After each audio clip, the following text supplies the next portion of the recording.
y vaso.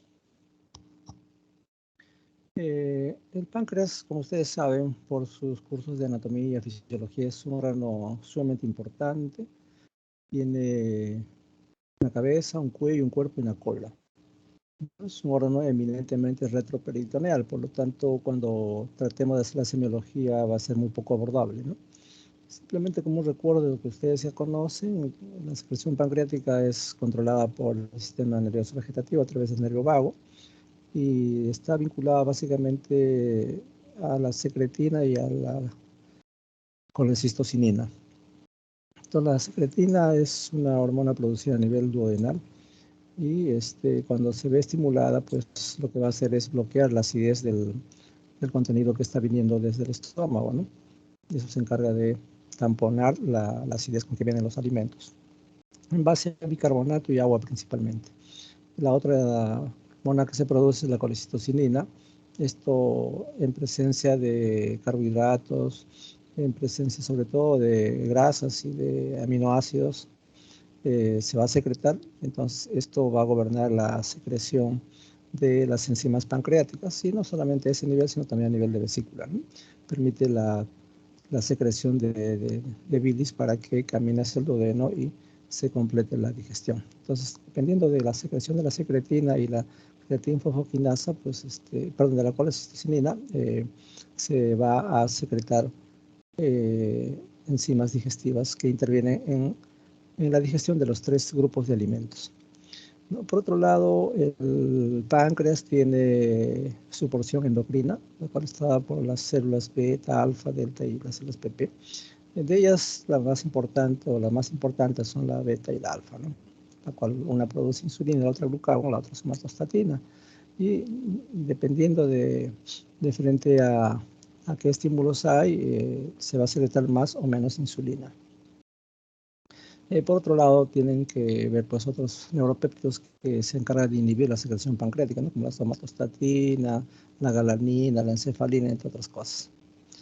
Las enzimas que son producidas por la porción exocrina del páncreas tienen que ver con la digestión de carbohidratos, ¿no? Entonces, en este contexto, la amilasa es la más importante. Esto va a hidrolizar tanto los almidones y en general los carbohidratos grandes, los polisacáridos, en oligosacáridos.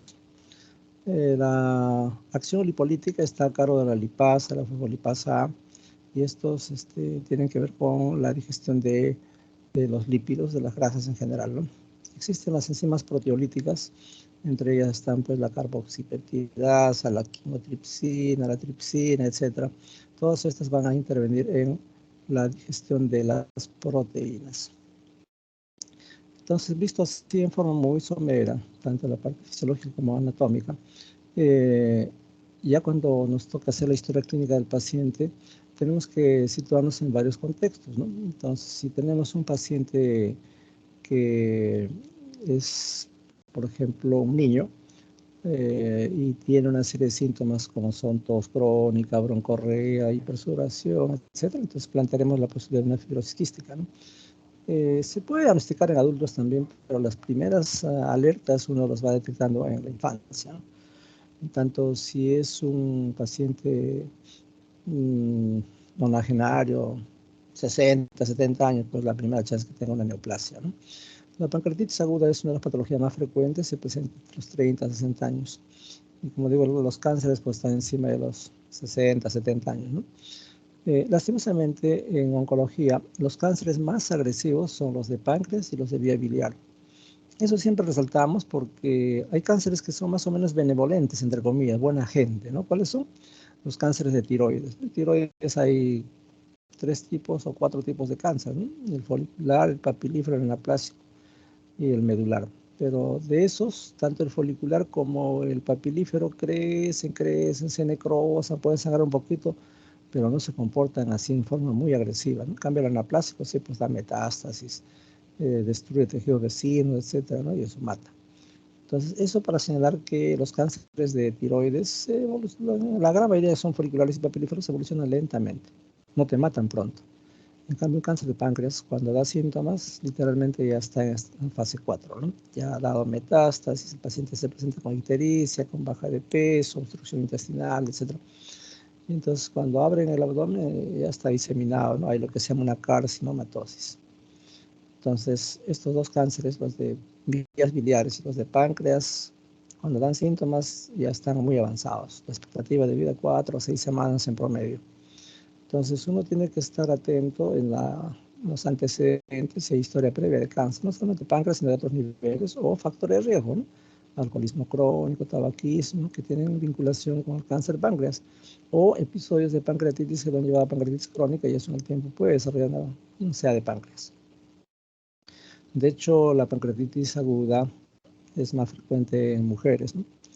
Y en varones el cáncer de páncreas, ¿no? Igual también la litiasis, la pancreatitis crónica, que es la otra versión en la cual el páncreas va perdiendo función, hace insuficiencia exocrina, esto es que el paciente tiene dispepsia, pero también hacen hiperglicemia, ¿no? Y usualmente la pancreatitis crónica cursa sin dolor, ¿no? Como ya vamos a ver más adelante. Entonces, esto en cuanto a la primera parte de la historia. Sin embargo, todavía en lo que corresponde a los antecedentes, hay que evaluar pues, historia previa de fibrosis quística en el árbol genealógico, ¿no? Puesto que tiene un componente autorrecesivo, ¿no? Hay muchas mujeres que son portadoras sanas y se lo van transmitiendo a su descendencia. Algunas formas de pancreatitis crónica igualmente tienen esa posibilidad de ser autosómico dominantes, ¿no? Y en general hay cierta predisposición a desarrollar pancreatitis aguda, ¿no? Habitualmente es un paciente obeso, usualmente es un consumidor de grasas, etc. De los antecedentes patológicos hay que ver si el paciente es portador de litiasis vesicular o coledociana, ¿no? Que eso predispone a pancreatitis, ¿no? O si a tener una infección, ¿no? Por ejemplo, gente que tiene hernias eruptivas de la infancia pueden terminar haciendo pancreatitis. Entonces, gente que tiene parotiditis, gente que tiene varicela, pueden, sobre todo en el adulto, complicarse con una pancreatitis, con una orquitis, y hay que estar atentos a esa posibilidad, ¿no? O algunas intoxicaciones, por ejemplo, el saturnismo, que es la intoxicación por plomo, el alcoholismo crónico, tienen que ver con procesos que afectan el páncreas, ¿no? Pero también traumatismo, ¿no? Sea secundario a una cirugía, una biopsia. La CEPRE es la colangiopancreato retroendoscópica. Este es un procedimiento que vale la pena comentarlo. Es similar a una endoscopia común y corriente. La diferencia es que llega hasta el duodeno, ubica la papila, hace un corte de la papila, hace una papilotomía, e ingresa el endoscopio, ¿no? Tiene dos utilidades. Una es diagnóstica y otra es terapéutica. Para el caso diagnóstico, si hay cálculos en colédoco, se jalan todos los cálculos, se ponen a la canastilla y se retiran por la boca. Esa es una virtud. Si hay un parásito tipo fasciol, ascaris, se coge el parásito y se lo retira. En ocasiones hay una estenosis de la primera porción del colédoco y entonces se puede hacer un cepillado y se puede tomar biopsia. Este es un procedimiento que requiere un alto grado de entrenamiento. Comento esto porque en nuestro medio algunas universidades ofrecen residencias de gastroenterología que duran 3 años y otras 4 años. Los que hacen 3 años, el primer año hacen medicina interna, rotan por todos los pabellones de medicina interna, y al segundo año ya están pasando a su servicio a gastro y ya están haciendo endoscopías y de cuando en cuando exigen hacer una CEPRE, ¿no? Y en salas de hospitalización de medicina interna, cada cierto tiempo vemos una seguidilla de pacientes con pancreatitis. ¿Qué pasó? La CEPRE es un procedimiento que, como repito, requiere un alto grado de entrenamiento. Entonces, el residente que está en formación muchas veces trata de introducir la cánula, trata de introducir el endoscopio a través de la ampolla de váter y hace tanto esfuerzo que traumatiza la zona y se dematiza. Y después de 1 o 2 días, el paciente viene con dolor intenso y cuando se le piden enzimas pancreáticas están elevadas. ¿Cuál fue la causa? Una CEPRE en manos inexpertas. En Japón, los residentes se entrenan 3, 4 años. El segundo, tercer año lo hacen en muñecos. Y recién al cuarto, al quinto año, recién hacen las endoscopías en humanos, ¿no? Acá el R2 ya está haciendo CEPRES, ¿no? Y lamentablemente en la mayoría de hospitales del Ministerio de Salud terminan complicándose con una pancreatitis. Entonces, cuando se realiza el procedimiento por manos inexpertas, es un factor que condiciona pancreatitis. Preguntar ese dato si en lo previo le han hecho una CEPA, ¿no?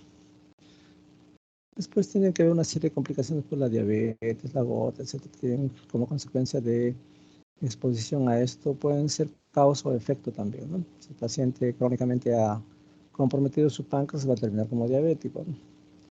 O al revés también, ¿no? Gente que tiene, por ejemplo, parasitosis puede ocasionar un componente inflamatorio de la zona. Y entonces cuando hablamos de patologías propias del páncreas, la más frecuente es la pancreatitis aguda, ¿no? Esto tiene una peculiaridad. En general, no sé si han hecho la clase de abdomen agudo, pero el abdomen agudo se clasifica en dos grandes grupos, ¿no? Los de manejo médico y los de manejo quirúrgico. Entonces ustedes tienen que aprender a reconocer cuáles son las patologías de manejo médico, porque de lo que no se equivoquen en esa decisión, su paciente va a ir bien. Si ustedes consideran que un paciente tiene un diagnóstico que implica un manejo médico y en realidad no lo es, sino es quirúrgico y lo mandan a su casa, ese paciente se va a complicar y va a fallecer. Entonces, debemos ser muy cuidadosos cuando estamos frente a un abdomen agudo. Esto usualmente ustedes lo van a experimentar en emergencia. Entonces, tienen que aprender a reconocer cuándo un paciente es de manejo médico y cuándo es quirúrgico, sobre todo cuando vienen con un dolor de evolución aguda. La pancreatitis da un cuadro clínico muy sugerente. Es un inicio súbito, muy fuerte, se localiza el dolor en el epigastrio, se irradia en faja, en cinturón, generalmente hacia la izquierda y tiende a generalizarse, ¿no? Pero lo que es más importante, puede producir colapso cardiovascular. ¿Qué significa eso? Que el paciente hace hipotensión arterial con taquicardia, sudoración. Ya hemos dicho que es una de las causas de shock neurogénico. Es tal la magnitud del dolor, 9 de 10, 10 de 10, que el paciente da alaridos de dolor, ¿no? Y no calma con ningún analgésico, tiene que usar opiáceos. Es una de las pocas patologías que requiere opiáceos en el manejo de pacientes que no son oncológicos. Puede cursar con vómitos y cuando ya la inflamación es severa, se produce un secuestro de líquidos, ¿no? Se forma lo que se llama el tercer espacio. Alrededor del páncreas hay alrededor del 10% del peso corporal. Si la persona pesa 60 kilos, aproximadamente hay 6 litros de agua a ese nivel, producto de la inflamación. Y entonces el paciente hace hipotensión por varios mecanismos, ¿no? Uno, porque está vomitando, ¿no? Dos, porque hay formación de tercer espacio. Tres, porque entra un shock neurogénico, que la sudoración es tan manifiesta que el paciente termina deshidratado, y todo eso contribuye a que el paciente haga hipotensión arterial, ¿no? Esta inflamación severa del páncreas hace que las asas intestinales adyacentes al páncreas se paralicen, ¿no? Entonces se produce lo que se llama el ilio paralítico reflejo, ¿no? Es un paciente que puede presentar lo que llaman el drama pancreático de Lafoy, que vamos a ver más adelante. Básicamente es la parálisis del estómago que está alrededor del páncreas y del colon transverso, ¿no? Una gran distensión a nivel del epigastrio. Entonces, el cuadro de pancreatitis es un cuadro que ustedes no lo van a olvidar así nomás. Es muy típico, es un dolor que no tiene posición antálgica. El paciente trata de buscar una posición que le calme el dolor y no la encuentra, ¿no? La pancreatitis crónica usualmente cursa sin dolor, puede haber manifestaciones de insuficiencia exocrina, esto es que el paciente presenta básicamente dispepsia, diarrea asociada a malabsorción con esteatorrea, y ustedes se dan cuenta claramente cuando las deposiciones son fétidas y flotan en el agua, ¿no? Y entonces cuando hay eso, ustedes plantean que hay esteatorrea, ¿no? Una deposición totalmente fétida, ¿no? Tiene un curso recidivante, pero lo que uno debe preocuparse es cuando tiene pues la posibilidad de diagnosticar un cáncer de páncreas, ¿no? A veces un hallazgo incidental de una tomografía, a veces cuando da síntomas, hemos dicho que ya está muy avanzado, ¿no? Puede clínicamente presentarse como dolor epigástrico con intensidad muy variable, con irradiación hacia la parte posterior, hacia el hombro. Es un dolor que viene por episodios, dolor paroxístico, básicamente localizado en el hipocondrio izquierdo, ¿no? Eventualmente tipo cólico, Cuando es el hipocondrio derecho puede estar como cólico. Y tiene una irradiación subescapular, ¿no? Como si fuera una colecistopatía. Indudablemente, cuando se ingiere alimentos ricos en carbohidratos, en proteínas, tiende a exacerbarse, ¿no? De cuando en cuando vamos a encontrar gente con cálculos a nivel del páncreas, ¿no? Que va a terminar en pancreatitis. Es una posibilidad, no es frecuente, pero hay que tener en cuenta cuando tenemos pancreatitis, y las dos causas más frecuentes de pancreatitis son litiasis vesicular y alcoholismo crónico. Cuando no encuentran eso, hay toda una gama de entidades que te van a dar pancreatitis, ¿no?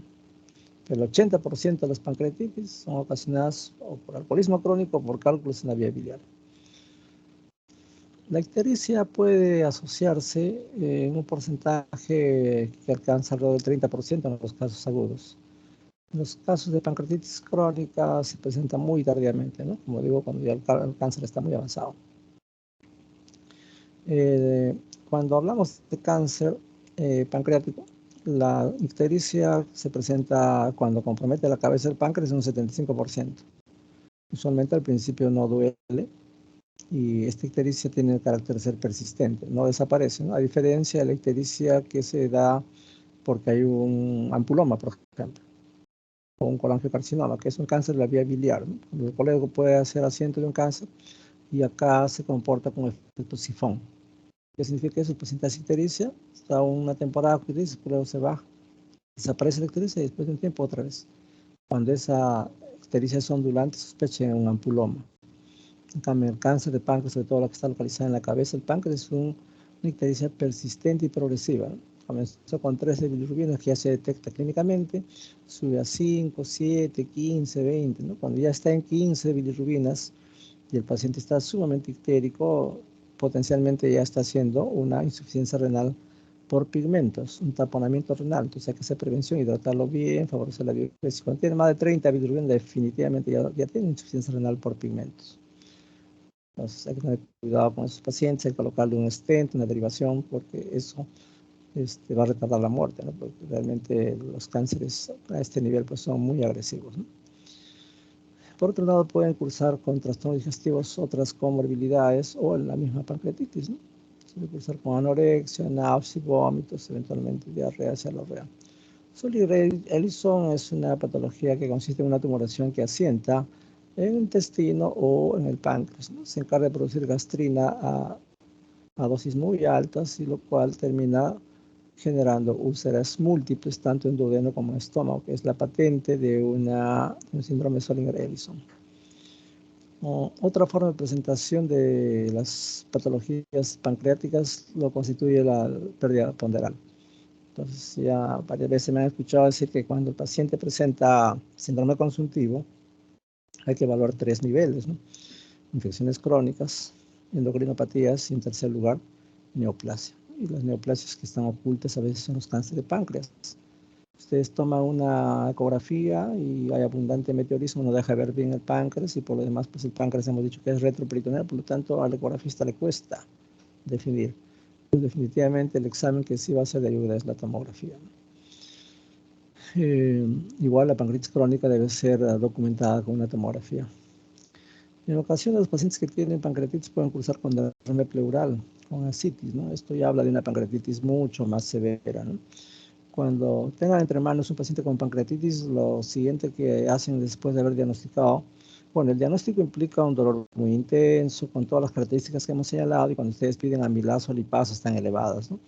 La amilasa se eleva en forma rápida, la lipasa se eleva más tardíamente, pero la lipasa permanece más tiempo elevada. En cambio, la amilasa en menos tiempo tiende a normalizarse, pero cuando alcanza un valor de más de 3 veces el valor basal, pues usted dice, es una pancreatitis. Lo siguiente que tiene que hacer es una ecografía para ver si hay presencia de cálculos en colédoco o en vesícula.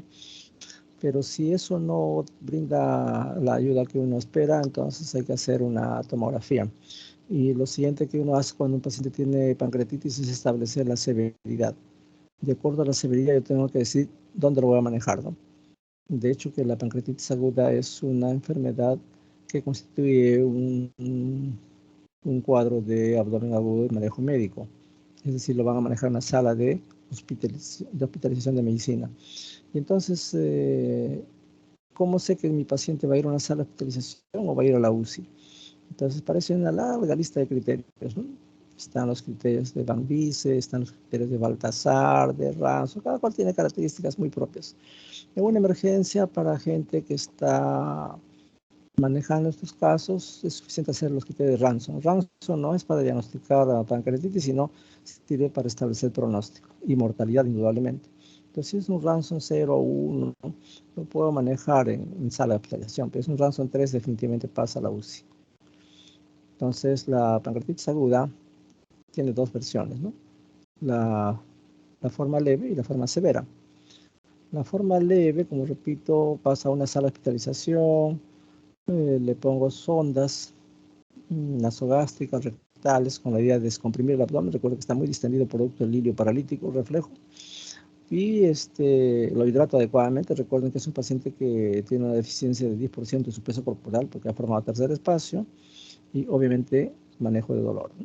Entonces, le pongo morfina oral y con eso se maneja. Un reposo gástrico absoluto por unos 5 a 6 días y es un paciente que va a ir mejorando en el tiempo. El parámetro de seguimiento es la proteína C reactiva. Entonces, de base le tomo una PCR y luego le pido cada 3 días, cada 4 días.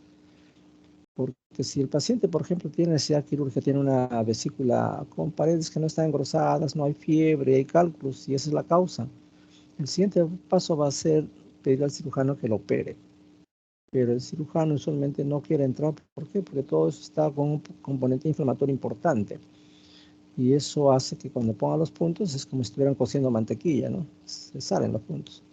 Entonces, tienen que esperar que el cuadro se enfríe, entre comillas, y eso uno lo sabe cuando la proteína C reactiva va cayendo, ¿no? De inicio piden una proteína C reactiva y ya está producida en 20, en 30, y luego van pidiendo cada 4 o 5 días otra proteína C reactiva y se va cayendo a 11, a 10, cuando ya está en 6 y el cuadro está frío, entonces el paciente puede entrar a operar, ¿no? Entonces, ese es el manejo convencional de una pancreatitis aguda leve. En cambio, cuando es severa, tiene dos versiones. Una que es la forma hemorrágica y la otra que es la necrotizante. Recuerden que el jugo gástrico produce una autodigestión del páncreas. Por obstrucción u otros mecanismos regresan las enzimas pancreáticas y queman literalmente el páncreas. Y entonces si rompe un vaso sanguíneo, pues va a sangrar como un chiquitito y si no se dan cuenta, el paciente muere en shock hipovolémico. Pues la pancreatitis hemorrágica constituye una forma de presentación severa. La otra forma severa es la necrotizante. Se forman bolsas de pus en el páncreas. El páncreas realmente es un santuario. El cirujano así nomás no entra a operar un páncreas, pero cuando hay una pancreatitis necrotizante, pues no queda otra, ¿no? Tiene que entrar, pues si no eso mata. Da shock séptico y eso mata. Y aún habiendo entrado, habiendo hecho lo correcto, esto es una necrosectomía, se saca todo el tejido necrótico, el paciente fallece. La mortalidad en pancreatitis aguda es 90% para los casos severos. Y esa mortalidad es igual acá, en la China, en Estados Unidos. En las mejores unidades de cuidados intensivos, cuando alguien tiene pancreatitis severa, 9 de cada 10 se mueren, hagan lo que hagan. Uno sobrevive. Entonces, cuando uno le da pancreatitis, hay que ponerse a rezar que sea leve. Si es severo, no existe un tratamiento curativo. Podrán manejarlo sintomáticamente, pero es un paciente que se va a perder. Lo repito, la pancreatitis leve es una, se maneja en sala. La pancreatitis severa es de dos tipos, o hemorrágica o necrotizante, se maneja en una UCI. Usualmente son de necesidad quirúrgica y el paciente suele perderse. Mortalidad 90%. Entonces, como resultado, pero antes de eso, la tomografía es un elemento que ayuda a discriminar esto, ¿no? Existe Baltasar, según la clasificación de Baltasar tomográfica de pancreatitis, A, B, C, D, E. Los D y los C han rebasado el páncreas, la cápsula que contiene el páncreas. Se forma material purulento por fuera o por debajo de la cápsula. Ya son los pacientes con Baltasar D o con Baltasar E. Esos pacientes tienen que entrar a la sala. Entonces, una forma de estratificar es con tomografía, otros con los criterios Ransom, otros con Van Biese, hay criterios de Apache 2, Apache 3, criterios de TIS, etc. Y estos tres últimos se usan más en UCI. Y entonces, la pancreatitis puede dar como complicación, aparte del edema que rodea el tejido, por derrame pleural. Entonces, cuando ustedes hacen la toracocentesis, sacan el líquido pleural y van a dosar amilasa, y si está alta, ustedes dirán, esto es un derrame pleural por la pancreatitis. O el líquido que se escapa a la cápsula se va a encontrar como criterio ascitis. Y todo esto está vinculado pues con que hay un incremento de la permeabilidad capilar, ¿no? Y eso va a generar edemas también derrame pleural y ascitis, ¿no? Entonces son complicaciones que se ven en pancreatitis. Cuando pasa la fase crónica, los pacientes se van a formar pseudoquistes o quistes pancreáticos también, ¿no?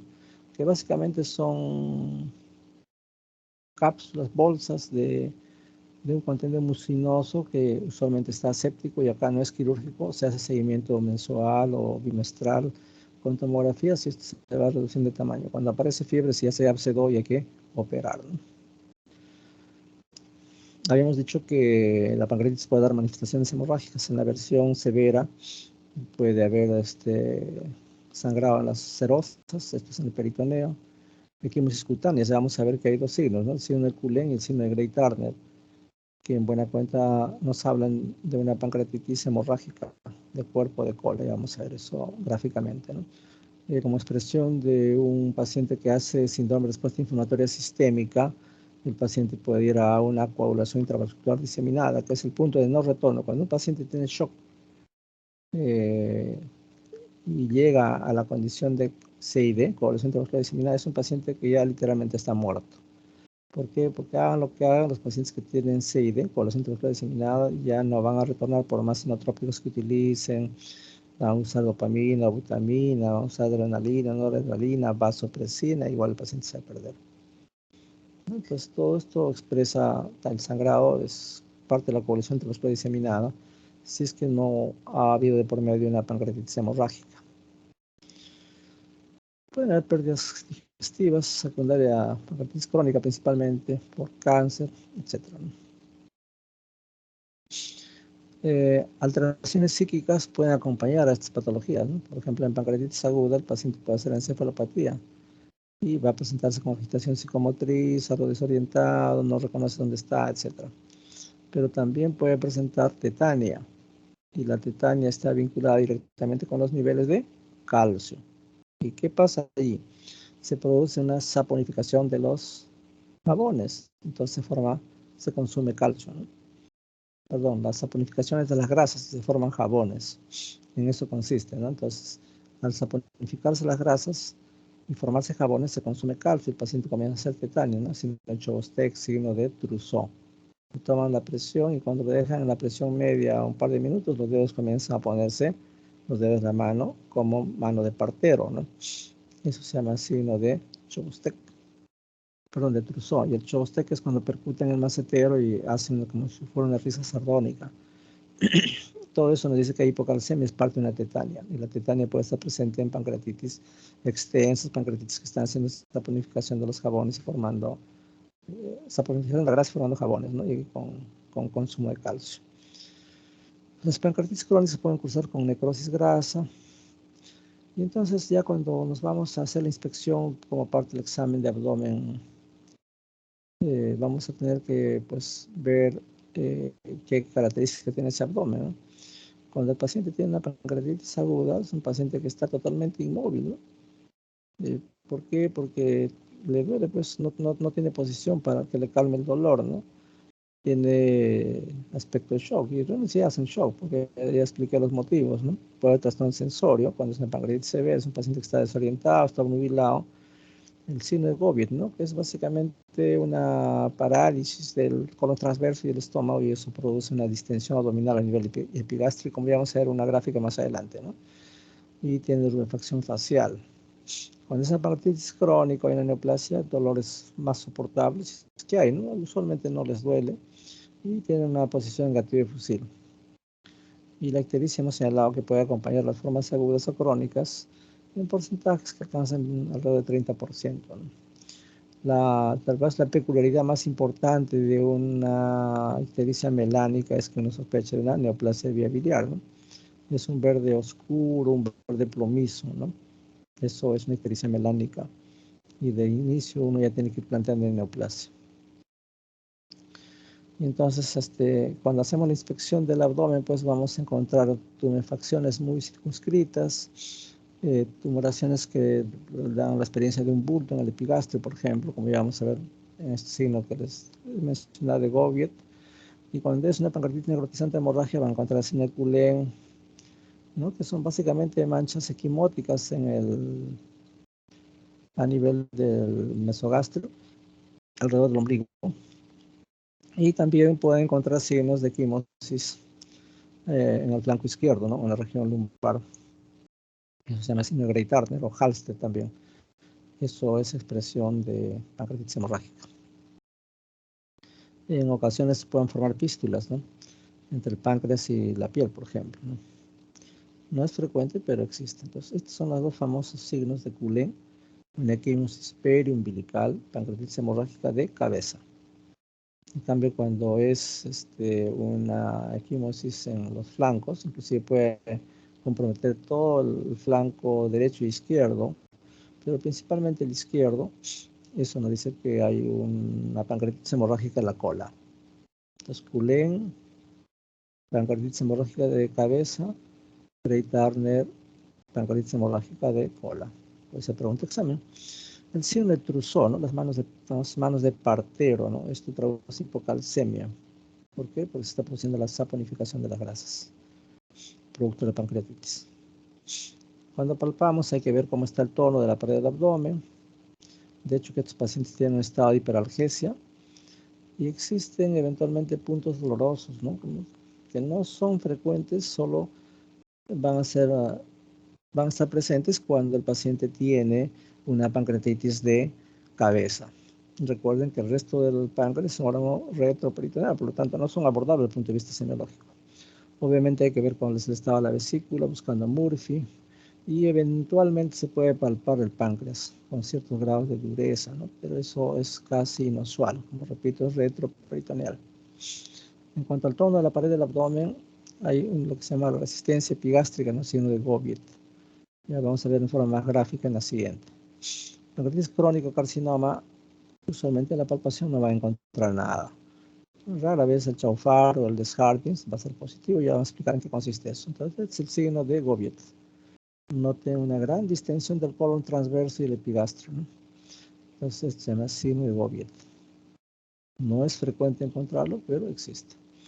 Luego hay todo una hiperalgesia, lo que se llama el cinturón hiperalgésico de Katz, ¿no? Se extiende desde los segmentos dorsales de T7, T8 y se extiende hacia el epigastrio, ¿no? Siguiendo los rebordes de las costillas hacia adelante, ¿no? Entonces el cinturón hiperalgésico de Katz no tiene mucha utilidad clínica, pero en semiología se suele mencionar.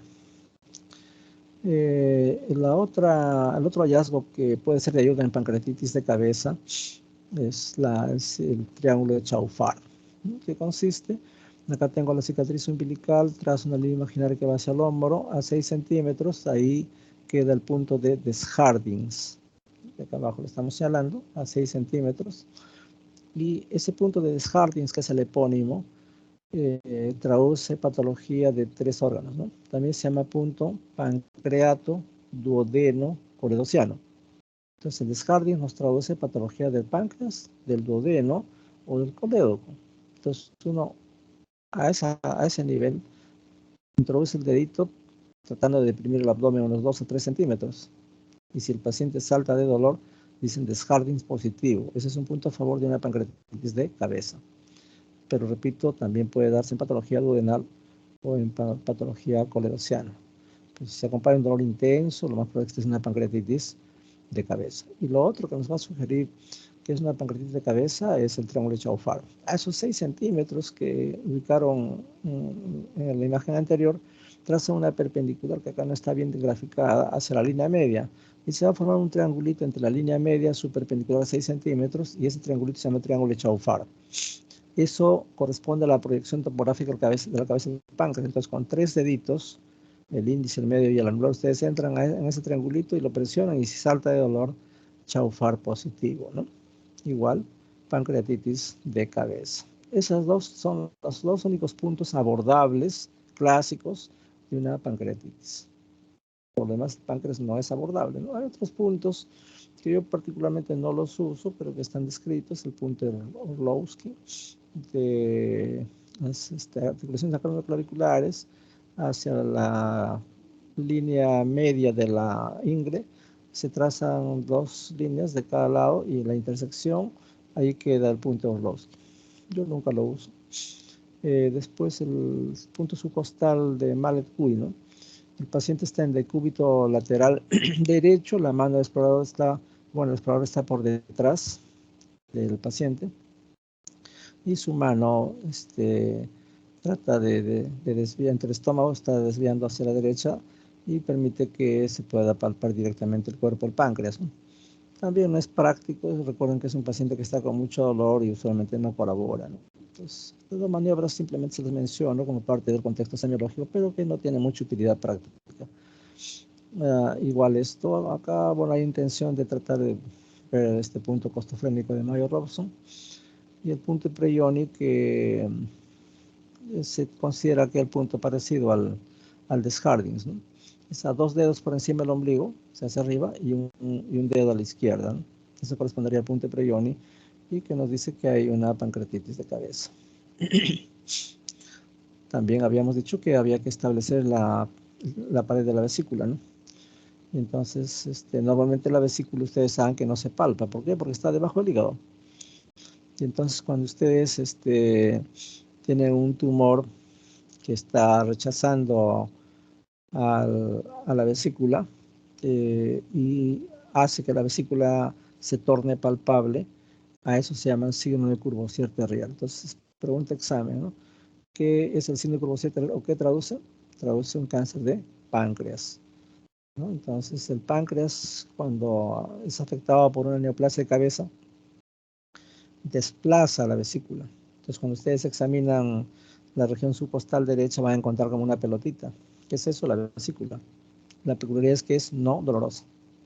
¿Por qué? Porque el cáncer no está infiltrando, en este caso, a la vesícula, sino es un cáncer que es de páncreas y que está desplazando a la vesícula. Entonces, la palpación no dolorosa de la vesícula se llama signo de Courvoisier-Terrier. Se sitúa en el contexto de los pacientes que tienen cáncer de páncreas. Luego, si es que se puede y que no resulta práctico, es tratar de ver el tamaño, la dureza y la sensibilidad del páncreas. Bueno, pacientes que tienen pancreatitis es poco probable que mediante estos métodos de Grotto, de Mallet-Wood que ya hemos explicado, se puedan establecer diagnósticos consistentes, ¿no? Pero es válido tener en cuenta eso. Luego se hace la percusión. Acá la matidez hepática está conservada en los casos de pancreatitis aguda. Hay timpanismo, sobre todo en el epigastrio, con un silencio auscultador producto de un hilio dinámico, ¿no? Hilio reflejo, perdón. Y si hay líquido peritoneal, pues puede tener todos los signos de ascitis, ¿no? Esto es matidez desplazable, por ejemplo. En tanto que los quistes y pseudoquistes, que pueden ser quistes primarios o pseudoquistes secundarios a una pancreatitis, dependiendo de donde estén ubicados, si es de la variedad gastrocólica, hay dos zonas que son timpánicas, si es gastrohepática, es más o menos hay matidez con el quiste que continúa del hígado y así sucesivamente, ¿no? Estos quistes son inusuales, no vemos con frecuencia. Y cuando ya tenemos que echar mano del laboratorio, pues la amilasa es el examen que permite diagnosticar pancreatitis, ¿no? No siempre está elevado, no siempre es fácil el diagnóstico, es un dolor más o menos importante. Y entonces en nuestro medio no tenemos la peculiaridad de pedir isoenzimas de amilasa. Existe la P1, la P2, la P3, la P4 y la P5. De esas la más específica es la P3, ¿no? En países europeos piden las isoenzimas de amilasa. En Perú no podemos hacer eso. Nos conformamos con que la amilasa en general esté elevada más de 3 veces. Algunos dicen 10 veces, ¿no? ¿Por qué? Porque existe un concepto que se llama macroamilasemia, que es también motivo de pregunta de examen, ¿no? O sea, no todo paciente que eleva amilasas tiene pancreatitis. ¿Qué diagnóstico diferencial podemos hacer? Todo lo que inflama el tubo digestivo, desde la cavidad oral hasta el ano, puede ocasionar elevación de amilasas. Entonces, un paciente con parotiditis, su amilasa está elevada. Un paciente con esofagitis, igual. Paciente con colecistitis, con gastritis, ¿no? Pacientes con embarazo ectópico, elevan amilasa sin que estén haciendo pancreatitis. Entonces, ojo a esas elevaciones discretas de amilasa, se llama macroamilasemia. Cuando no supera 3 veces el valor basal, y eso va a variar de un laboratorio a otro, ¿no? La mayoría manejan valores entre 70, 100, 120 de amilasa como valores normales. En unidades internacionales también se puede usar las unidades SOMOI, pero actualmente la gran mayoría se maneja con unidades internacionales, ¿no? Si está más de 300, 400, hay fuerte sospecha que sea una pancreatitis, ¿no? Cuando hay dudas, podemos hacer la excreción fraccionada de amilasa. Es el UP de la creatinina, el UP de la amilasa entre el UP de la creatinina, ¿no? Por 100. Más de 5 nos dice que es una pancreatitis aguda. Eso cuando hay dudas, pero el paciente tiene que tener una buena función renal. Hablamos de pacientes jóvenes. La persona de tercera edad, usualmente su depuración está abajo y por consiguiente puede salir esta depuración de amilasa elevada sin que realmente corresponda a una pancreatitis. El otro examen que es mucho más específico es la lipasa, ¿no? Se eleva más lentamente, persiste más tiempo, dura alrededor de 15 días y también sirve para hacer diagnóstico de pancreatitis. Hay que hacer monitoreo de las glucosas, sobre todo en ayunas, y puede ir variando en el tiempo conforme se va agotando la reserva funcional del páncreas, ¿no? Bien, entonces hasta acá corresponde todo lo que es a páncreas. Ahora hablemos rápidamente del vaso. Entonces el vaso es un órgano que tiene una lista de funciones, entre ellas tiene que ver con el metabolismo del hierro, puede estar vinculado, está de hecho vinculado a la formación de linfocitos y a la activación de linfocitos sobre todo, también tiene que ver con la producción de anticuerpos, constituye un centro almacenador de sangre, pero la función más importante es la hemocateresis, ¿no? Acá los elementos formes, sobre todo eritrocitos y plaquetas, se van a morir cuando ya están viejos. Entonces es el centro por excelencia de hemocateresis, ¿no? Entonces, para resumir, filtra la sangre, tiene una función inmunológica, capacitando a los linfocitos, tiene una función hematológica, almacenando los elementos formes en general, y también tiene que ver con una función en la hemostasia, ¿no? Puesto que produce el factor 8, el factor de von Willebrand, que como ustedes saben interviene en la coagulación. Cuando el vaso está aumentado de tamaño, es un dato que debemos darle la importancia que merece, puesto que las causas son múltiples. Entonces uno no sabe si está frente a un proceso infeccioso o frente a una neoplasia, por ejemplo. Entonces parece que hacer distinciones, ¿no? ¿Qué tan grande es el vaso? Hemos dicho anteriormente que el vaso no debe ocupar el espacio de Traube. Cuando invade el espacio de Traube estamos hablando de un vaso grande. No necesariamente se palpa, sino se percute nada más y ya estamos hablando de esplenomegalia. Entonces, para zanjar esa posibilidad, debemos poner como límite 18 centímetros, ¿no? Cuando tiene un tamaño de más de 18 centímetros, pocas son las entidades, ¿no? Talasemia mayor, que no vemos con frecuencia. Pacientes con esplenomegalia tropical maligna son aquellos que han tenido varias veces malaria, pero lo que es más llamativo y que ensombrece el pronóstico son la presencia de procesos linfoproliferativos, ¿no? Linfomas, leucemias mieloides, Gaucher, ¿no? Entonces, estas son las enfermedades en las cuales hay que pensar cuando el paciente tiene una esplenomegalia masiva, que le llaman, ¿no? Radiológicamente uno se puede ayudar tratando de medir o al usar rastreadores isotópicos, uno puede establecer el tamaño del vaso, pero también por ecografía, ¿no? Entonces, otro concepto que hay que manejar es lo que corresponde a esplenomegalia y a hiperesplenismo. La esplenomegalia no viene a ser sino el crecimiento del vaso, más allá de sus dimensiones, o también el aumento en su peso, ¿no? Entonces, cuando alcanza valores encima de 14, 15 centímetros, estamos hablando de una esplenomegalia, pero no todo paciente que tenga esplenomegalia necesariamente hace hiperesplenismo. ¿A qué se llama hiperesplenismo? A que el paciente incrementa su función en el vaso, principalmente la hemocateresis. Inclusive elementos jóvenes que todavía no son senescentes, todavía no tienen que ser parte de la hemocateresis, pero el vaso se encarga de eso. Entonces, eventualmente, un grupo de gente que tiene esplenomegalia hace hiperesplenismo. Y entonces, ¿cómo se presenta esto? Es un paciente que tiene cirrosis, hace hipertensión portal. Por hipertensión portal el vaso alcanza magnitudes enormes. Y una forma de presentación de cirrosis que ustedes nos van a hablar mañana brillantemente es la presencia de viscitopenia o pancitopenia, ¿no? La viscitopenia implica pues 2 líneas celulares comprometidas, ¿no? Anemia sola también puede presentarse como tal, y pancitopenia cuando hay compromiso de las 3 líneas celulares. Esto es que hay anemia, hay leucopenia y hay plaquetopenia, ¿no? Entonces el hiperesplenismo puede cursar con eso. Se incrementa notablemente la hemocateresis y el paciente hace anemia, visitopenia o pancitopenia. Entonces acá tenemos un vaso enorme, enorme realmente.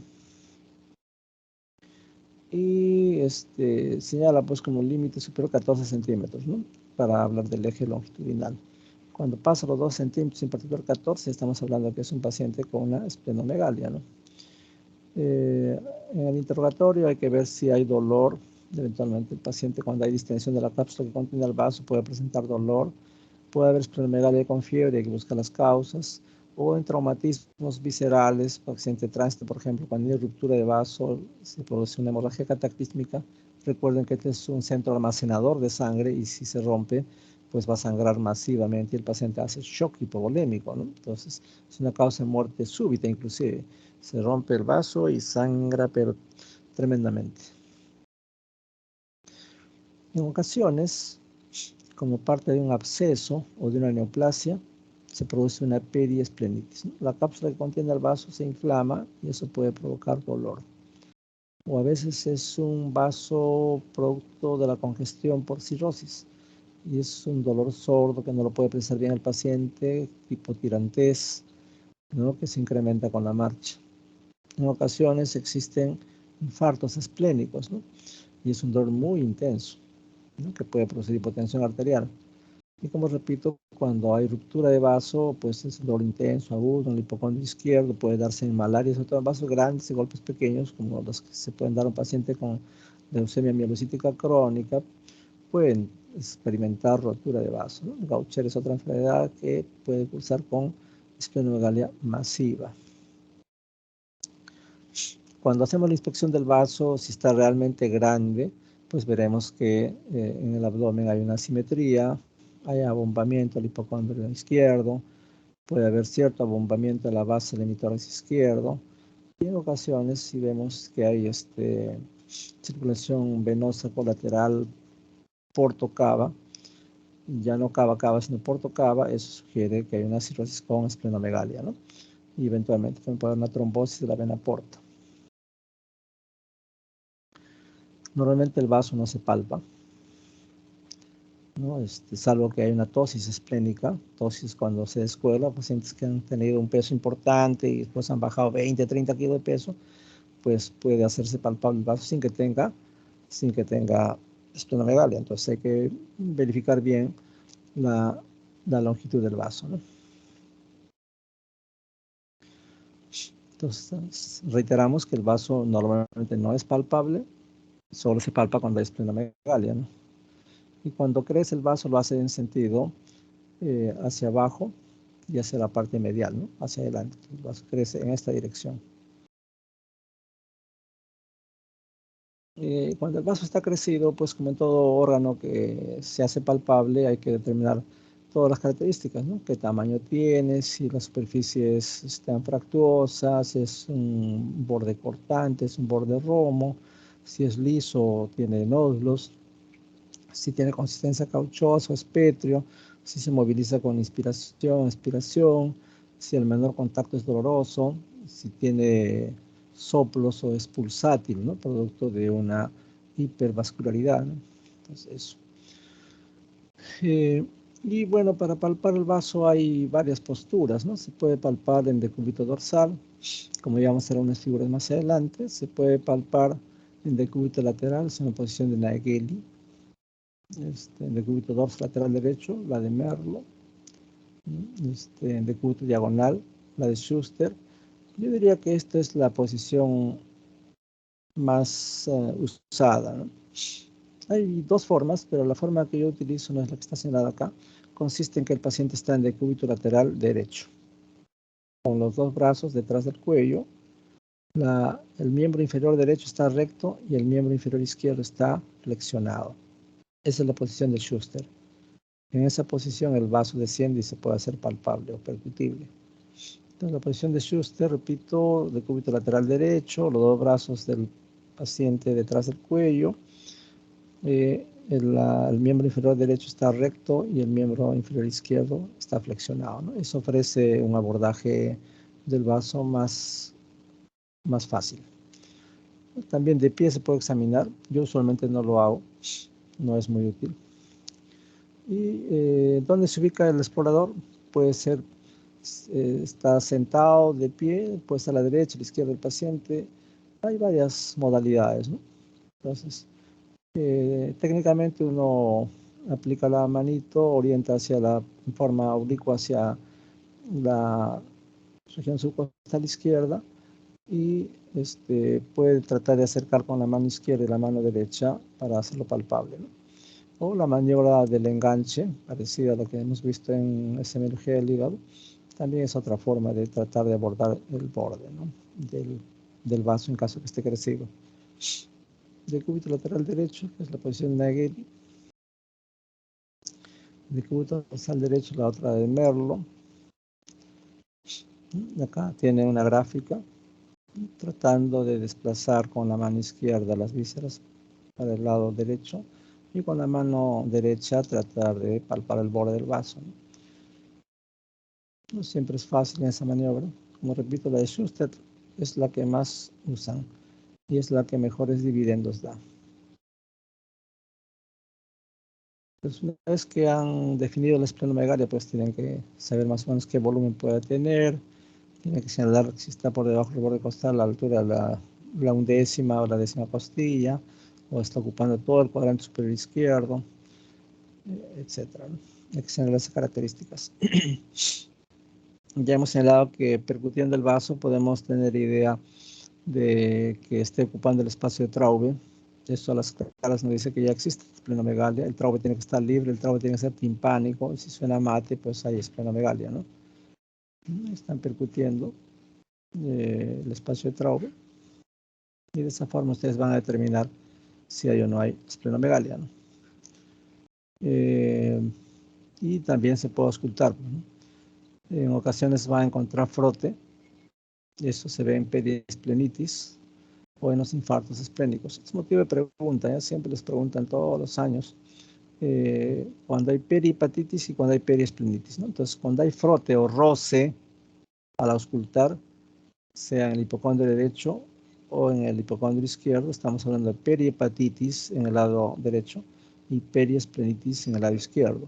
Cuando es en el lado derecho, la perihepatitis generalmente se da por gonococo, ¿no?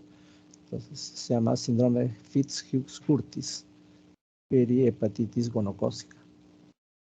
Cuando es en el lado derecho, se llama periesplenitis, ¿no? Es motivo de pregunta, lo estoy dando una fija. Entonces el frote traduce eso, inflamación de la capa que recubre al hígado o al vaso. Y cuando existe un soplo, eso ya nos habla de que hay una vascularización importante, ¿no? ¿Y qué cosa produce una vascularización importante? Los tumores. Entonces, ausculto un soplo en el hígado o en el hipocondrio derecho, lo más probable es que mi paciente tenga hepatocarcinoma, sobre todo si es un SEA que está pegado a la pared del abdomen, ¿no? Entonces, esas dos distinciones les pueden preguntar. Muy bien. Entonces, eso era todo lo que queríamos transmitirles. No sé si tengan una pregunta.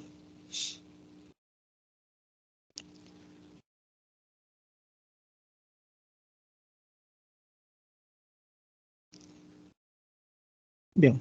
Entonces, si no hay preguntas, les agradezco su atención. Han sido muy amables y ya nos estaremos comunicando más adelante. Que tengan un buen día. Hasta luego. Gracias, doctor. Por favor, doctor, no se vaya a olvidar de subir su PPT para poder estudiarlo. Ok. ¿Cuándo va a ser el examen, no? El sábado 21. ¿Y las prácticas hasta cuándo son? ¿Hasta mañana, hasta hoy día? No, o sea, es hasta el sábado 21 tiene que acabar todo. Hasta esa fecha. Ya, pero o sea, ¿va a tener que programar más prácticas o cómo es? No, no sé. Solamente el doctor dijo que el tema práctico lo ve el docente de práctica. Ya, y el siguiente grupo va a venir el lunes todavía entonces. Sí, doctor. Ya, ok. Les agradezco su atención. Muy amables, buenos días. Ya. Hasta luego. Gracias.